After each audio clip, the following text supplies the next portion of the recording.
We felt comfortable giving this person, our security deposit money.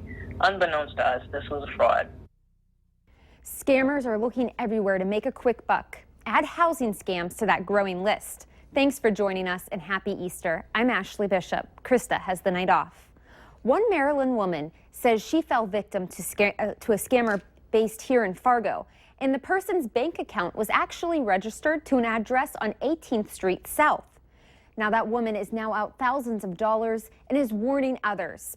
Valley News Team's Ivana Simic has been investigating all day and tells us just what happened.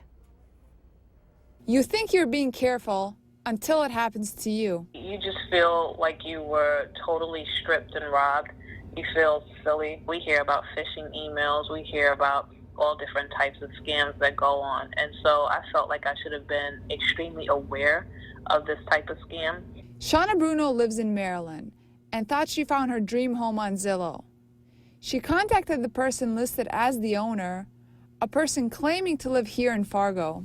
Me having correspondence with this person, I felt that this person was someone to trust. We developed a rapport, and so I felt comfortable sending the money to them. Bruno signed a lease and paid a security deposit of $2,000, only to find out she'd been scammed. Bruno reported it to the police and the Better Business Bureau, only to be told there's little they can do.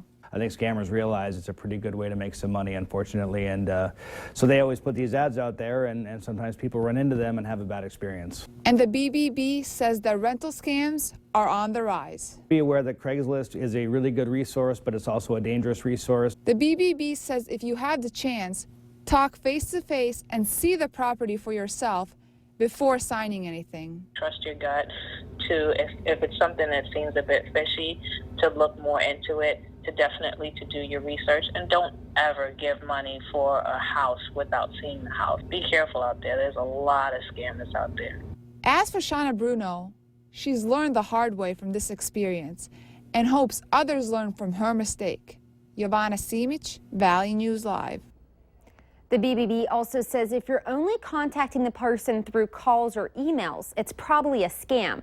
They also said to look for grammar issues in the advertisements because that could be a good sign it's a scam.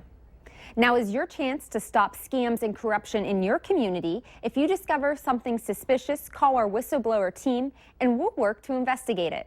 Call our whistleblower hotline now at 701-237-6576 and leave your tip.